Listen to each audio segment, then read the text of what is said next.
Fala, meus amigos, tudo bem? Muito bem-vindos ao 12 em Campo desta terça-feira, 20 de maio. Seja bem-vindo aqui ao canal. Inscreva-se se você for novo e bora falar de Corinthians. E temos alguns assuntos importantes a tratar neste vídeo aqui, como, por exemplo, a conclusão do inquérito no caso VaideBet. Vou explicar direitinho aqui para vocês como está e quais os próximos passos, tá? Mas as coisas estão na iminência aí da conclusão. Vamos falar também sobre a proposta recusada por atacante do Corinthians por 100 milhões de reais. Garro voltando, já está treinando com os demais companheiros. E problemas para o Dorival Júnior na partida contra o Novo Horizontino amanhã pela Copa do Brasil. Eu sou Ivan Andrade, você está no 12 em Campo. Seja muito bem-vindo. Inscreva-se no canal e bora falar de Corinthians. Muito bem, meus amigos, começando o vídeo de hoje, desta terça-feira, vamos falar sobre esse inquérito, né, da VaideBet, que envolve diretamente o Corinthians, e que passo que está, né? O inquérito, o delegado não tem um prazo, tá, para concluir esse inquérito, mas ele está próximo aí, pode acontecer hoje, amanhã, está na iminência de ser concluído, de ser que o delegado chegue ali a uma conclusão, né? O doutor Tiago Fernando Correia, né? Ele que é o delegado responsável por essas investigações, tá? E como é que funciona a partir da conclusão do inquérito, né? A partir do momento que o delegado faz o relatório final, ele encaminha ao Ministério Público, tá? Esse relatório. E aí o Ministério Público vai decidir se vai denunciar ou não, né? Se vai haver uma denúncia criminal contra os indiciados ou não. Isso fica a cargo do Ministério Público, tá? Então, o delegado faz a conclusão do inquérito, o relatório final, e indicia: olha, essa pessoa e aquela pessoa, essa aqui e aquela ali, tem indícios de que participaram, né, de um esquema, né, de algum desvio, enfim, o delegado aponta isso. Encaminhou ao Ministério Público, o Ministério Público analisa, tá? E aí vai decidir se ele vai abrir, né, realmente um processo criminal contra esses indiciados pelo delegado ou não, tá? Mas só lembrando que o Ministério Público, ele acompanhou todo esse processo, as oitivas, né, um promotor do Ministério Público esteve em todos os depoimentos junto com o delegado. Então, né, é possível que estejam muito alinhados, né, nas interpretações, nas dúvidas, né? Então, esse inquérito ele está muito, muito, muito perto mesmo da conclusão, e aí sim teremos aí uma definição do que será. Só lembrando que o Sport Clube Corinthians Paulista, a instituição, é tratada nesse caso como vítima de um golpe, tá? Vítima de um desvio, vítima de um rombo financeiro. O Corinthians é tratado como vítima, o clube, a instituição, tá bom? Só para deixar isso muito claro aqui para vocês. Quero saber como é que está a sua expectativa, o que você pensa em relação a esse inquérito, nesse caso aí da VaideBet. Comenta aí. Vamos falar agora sobre problemas para o Dorival Júnior, né? Para o jogo de amanhã contra o Novo Horizontino, 9h30 da noite. Jogo válido pela terceira fase, jogo de volta da terceira fase da Copa do Brasil. O Timão venceu o jogo de ida lá em Novo Horizonte com o gol do Héctor Hernandes, 1-0, e agora joga pelo empate na partida de volta.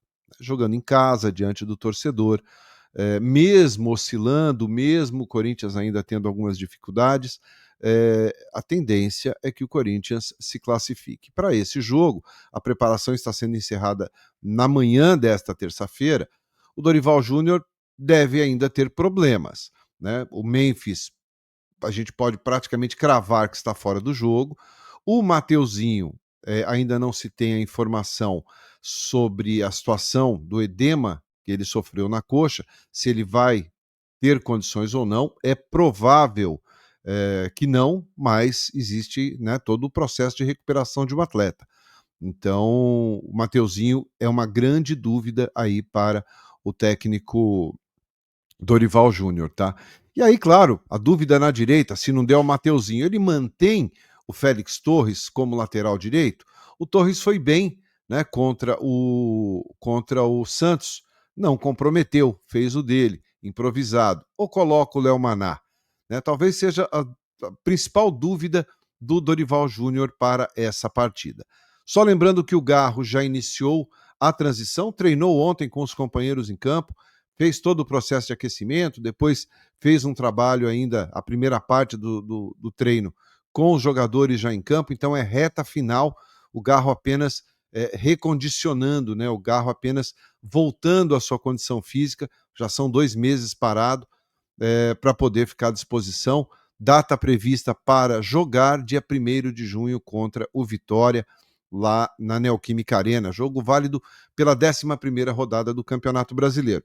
Só lembrando que a expectativa do Dorival Júnior é usar o Garro pelo menos em 2 partidas antes da parada para o Mundial de Clubes da FIFA, né, que acontece no mês de junho, de 15 de junho a 13 de julho. Essa é a parada. Então, são 5 rodadas, 5 jogos do Corinthians até lá. Tem um jogo pela Sul-Americana, um jogo pela Copa do Brasil e 3 pelo Campeonato Brasileiro. E desses 5, o Dorival quer usar o Garro pelo menos em 2 ou até 3 partidas. Vamos ver se ele consegue, porque o Garro tem feito falta ao timão. Para finalizar o vídeo, vamos falar da proposta que o Corinthians, segundo o presidente Augusto Melo, recusou de 100 milhões, quase 100 milhões de reais, 14 milhões de euros. O euro hoje está 6,36. Então vamos arredondar aí para 100 milhões, dá 95 milhões e tralalá, por um atacante da base, né? O Gui Negão. 18 anos de idade, nasceu em 2007. Ele recebeu essa proposta, o clube recebeu essa proposta, segundo o presidente Augusto Melo, do Montpellier da França. Convenhamos, o Montpellier não é uma equipe de ponta lá no futebol francês. Mas essa proposta, o Augusto Melo disse que recusou, de quase 100 milhões de reais, por questões de pagamento, né? O Corinthians queria à vista e o Montpellier parcelar ali, dividir em algumas vezes. E o Corinthians recusou essa proposta. É um dinheiro considerável, aqui é uma opinião, para uma equipe que atravessa sérios problemas financeiros, né? Seria um valor realmente bastante expressivo por um atleta que só tem 18 anos de idade, ainda não estreou na equipe profissional, já foi relacionado, mas não jogou ainda, não estreou como jogador profissional na equipe do Corinthians. Tem 46 partidas nas categorias de base do clube, 40 jogos destes como titular, tá? Marcou 10 gols, só nessa temporada marcou 6. Então, tinha um contrato que teria o seu final agora em 2026. O Corinthians estendeu até o meio do ano de 2027. Multa rescisória, 100 milhões de euros. Isso é uma regra no Corinthians, tá? Todo jogador da base que chega ou que se destaca um pouquinho, o clube estipula, renova o contrato e põe lá uma multa de 100 milhões de euros, o que dá 650 milhões de reais, aí vamos arredondar. Né? E convenhamos que nunca vende pelo valor da multa, nunca. Né? A gente tem inúmeros exemplos aí de jogadores que tinham essa multa no contrato e saíram por muito menos. Mas, por outro lado, o Denner, que também é um jogador da base, esse já está com a situação encaminhada para o Chelsea da Inglaterra. Tá? O Chelsea está oferecendo 10 milhões de euros pelo Denner, né, que é um lateral esquerdo, e isso dá a equipe mais ou menos ali 65 milhões de reais. né? Então, ainda teria um adendo ali de 4 milhões de euros por metas, né? Aquelas metas atingidas pelo jogador. Então, o Denner por 10 milhões, tudo bem. O Guinegão por 14, nada feito. O que você acha? Deveria vender o Guinegão? Ou tem que segurar, tem que dar uma oportunidade, tem que deixar jogar, tentar valorizar ainda mais?